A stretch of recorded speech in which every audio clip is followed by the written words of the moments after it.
Hello and a warm welcome back to yet another video of me, the Talking Head, talking about the films that I watched in 2025. Um, let's dive right in because there's a connective tissue here from the end of the previous video leading into this one with Mr. DiCaprio. We were just talking about The Wolf of Wall Street, and yeah, I didn't stop there when it came to DiCaprio films. Last year I watched three more. So let's get into the DiCaprio films that I watched last year. So Wolf of Wall Street being one of them. So another one that I watched. This was a first-time watch. Catch Me If You Can, 2002. So I've given this an A plus. Um, this is a film I really appreciated. I would actually go as far to say right out the gate here that this was my favourite DiCaprio film I watched last year. I was so pleasantly surprised by this. Directed by Spielberg. It's got DiCaprio in there, and it's got the music by John Williams. It's like it's just a recipe for magic. It turns out it's got Tom Hanks in there as well. Christopher Walken's in there. Like this film, I think maybe it's the poster. It always just like it's got Hanks chasing DiCaprio, where I just thought, maybe I'll watch that one day, and I just never bothered. But I'm so glad I did because this is one of the big surprises for me last year in terms of me not really having many expectations for the film, going in watching it thinking, wow, I'm really enjoying this. And it turns out also it's a Christmas film because it's set at least, I can see it originally opened on Christmas Day, and at least some of the plot is based on Christmas Day. So, yeah, it just involves basically DiCaprio just being one of these smooth operators, changing his appearance, changing his identity throughout the film, and Tom Hanks, the police officer, chasing him. But it's just done in such a way that, yeah, everything from the soundtrack. The soundtrack is so good. Like John Williams does not miss, does he? He just does not miss. This is one of those films where you think John Williams scored "Catch Me If You Can." The John Williams that did Jurassic Park and Indiana Jones and Star Wars. Like he did what? He did Catch Me If You Can. Yeah, he did this film, and the soundtrack for it is very good, as you'd expect with John Williams. But enough about the music for a moment. It's brilliant. This film is so good. I really enjoyed this film. It's a film I can see myself this becoming like a Christmas Day watch for me. Like I felt it was like that good, where certainly in the future, I could see myself. This is probably the biggest testament I can give to a film is I could see myself sitting down on my own on a future Christmas Day and going, I think I'll watch Catch Me If You Can. Like, because something I thought of at the start of last year was that, okay, I'm going to watch a film, tick the box and move on, and not really look to go back and watch movies. But, naturally as you do, you watch a film, you get to the end and you kind of go, I think I'd quite like to watch that again one day. And I could already tell I'd love to watch this film again one day. So, yes, Catch Me If You Can. Big thumbs up. A plus from me. What else did we watch in the DiCaprio universe? Killers of the Flower Moon. So, this one, I remember the runtime on this just being, here we go, look, 206 minutes. That's 3 hours and 26 minutes. So yeah, maybe need a bit of editing on this one. Mr. Scorsese, it's a good film. It's a good film. Good performances from the cast. DiCaprio, De Niro's in there. Lily Gladstone's very good. Jesse Plemons is always good. Let's go. John Lithgow's in there. Brendan Fraser makes an appearance. Like good cast. Really like interesting story from the historical side. Going back into the American, aspects of American history that maybe I'm not entirely clued up on. So it's set in 1920s Oklahoma. So it's that kind of post World War One era. I had a good enough time with it. I'm glad I was able to sit at home and watch this with pauses because again, 3.5 hour commitment. It's just not necessarily something I'd be looking to make in the cinema unless it was an absolute film that I was just beside myself with wanting to watch. But yeah, this was a good film, good performance. DiCaprio is good in this. Yeah, I give it an A. But I just rank Catch Me If You Can ahead of it in terms of how I'm ranking these. So yeah, thumbs up for Killers of the Flower Moon. I say it's worth a watch if you get the opportunity. I think it's on Apple TV though, so you might have to do a trial if you've not got Apple TV to watch it. But yeah, good, a lot of good craft in there and a lot of good cinematography as well. So what else we got on this list? So the last DiCaprio film I watched last year was One Battle After Another. So this was my Paul Thomas Anderson debut in terms of watching his films. Um, yeah, I really enjoyed this film. What have I given it here? I've given it an A. So again, I can see the cast is good once again. DiCaprio, Sean Penn's performance as this twisted colonel in there. It's really good. Benicio del Toro is really good in this. Regina Hall, I believe, is DiCaprio's character's partner in this. Yeah, again, quite explicit in places, but and quite interesting kind of cinematography. I can see why Paul Thomas Anderson has got quite a following, because the way he frames certain shots, feels quite unique, at least in my narrow scope of films that I've seen in my life.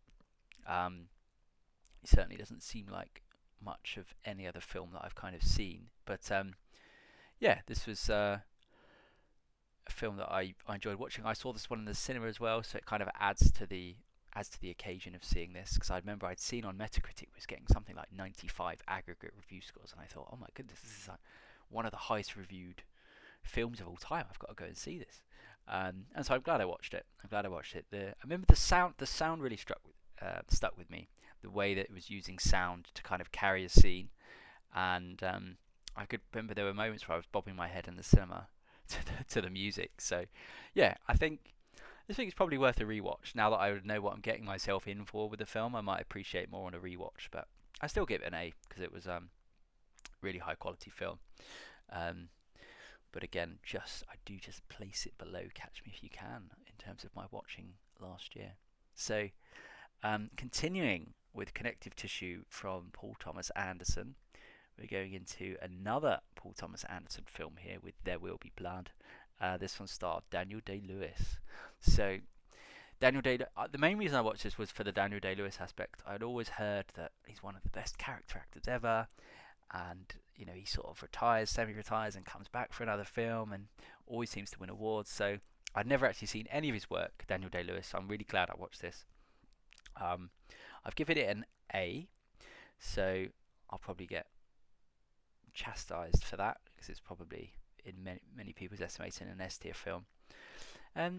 Yeah, maybe because I went in, it's the thing, maybe it's on me, I go into a film thinking I'm going to see one of the best things ever, and my expectations for it are just like completely off the charts. That I go in and I see a very good film, and I sort of go, well, it wasn't the best film I've ever seen, but it was a very good film. And I thought it was. It was a very good film. Obviously, naturally, great performance in there from Daniel Day-Lewis. And I think it was also, I'd seen the drama online around, was it Tarantino talking about Paul Dano? And I thought, it can't be that bad in this film, is he? I've seen Paul Dano in the new Batman film, and he's fine in that. I don't think he's that bad, is he? So, yeah, I watched this, and I thought, yeah, he's fine. Good performance from Dano, good performance from Day-Lewis. Yeah, I give it an A. It was a good film. But again, I do probably place it below Catch Me If You Can in terms of the DiCaprio films that I'd seen last year. No, sorry, it wasn't a DiCaprio film. In terms of the films I've already spoken about in this video. So I give it an A. So carrying on with Daniel Day-Lewis, let's look at Lincoln. Mr. Daniel Day-Lewis in here playing President Abraham Lincoln. I would say I preferred this in terms of the film for me, in my eyes, to There Will Be Blood. Two very different kinds of films. I appreciate that. Lincoln's a 12. There Will Be Blood was a lot more like grotesque violence in that. It was a 15. But yeah, Lincoln, it's got the historical aspect. It's got the stacked cast in there. We've got Tommy Lee Jones popping up, and we've got James Spader popping up in there. We've got Joseph Gordon-Levitt in there as the son of Lincoln. Yeah, I thought it just gave me a bit of a history lesson. I suppose that's what I was looking for with this, a bit of a history lesson on Lincoln. My American history is a bit flaky in places, and I suppose I've been trying to brush up on it. And yeah, I had a good time with this film. I could see I was certainly moved more in places with Daniel Day-Lewis's performance in this film than I was probably in There Will Be Blood. But again, it's a very different kind of film. This one is a lot more It's got a lot more heart in it. He's fundamentally trying to play a good guy, whereas in There Will Be Blood, he's not. So yeah, two very different kinds of performances. But I'm certainly glad I watched Lincoln. Moving on to the final chapter of this particular video, we've got another person who I feel like he's just like the centerpiece of every film he's in. It's Mr. Tom Cruise. So 3 of his films I watched last year in this A tier are, we've got Minority Report. This is 2002. This is a science fiction action film, loosely based the screenplay on Philip K. Dick's 1956 novella The Minority Report. So the film takes place in 2054 in Washington. So it's got that kind of future. I love me a future sci-fi dystopian world. This is all about it's a technology called pre-crime that the police use to kind of predetermine who's about to commit a crime. So the concept of it is really fascinating, and the music, I've just realised in this also is John Williams. So John Williams is in this. Definitely a film that it's really odd, but it's probably my favourite of these next few films that I watched on this list. This was a bit of a 3-way coin flip because I feel like they're all about the same in terms of these Tom Cruise films that I watched.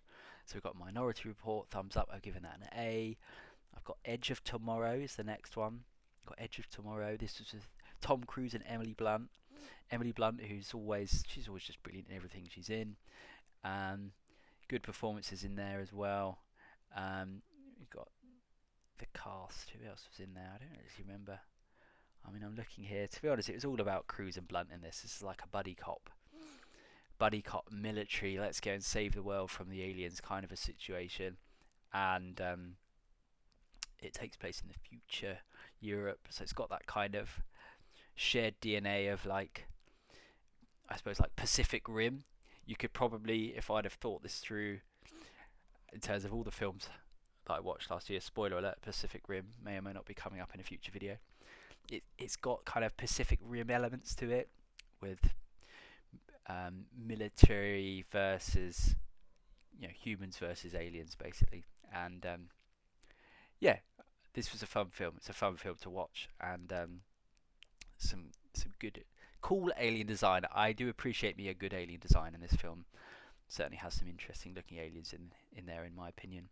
And then the next one, which was very much not an alien film that starred Mr. Cruise, was Mission Impossible: Dead Reckoning Part 1, that I believe is probably then renamed back to Dead Reckoning because the sequel was renamed Final Reckoning.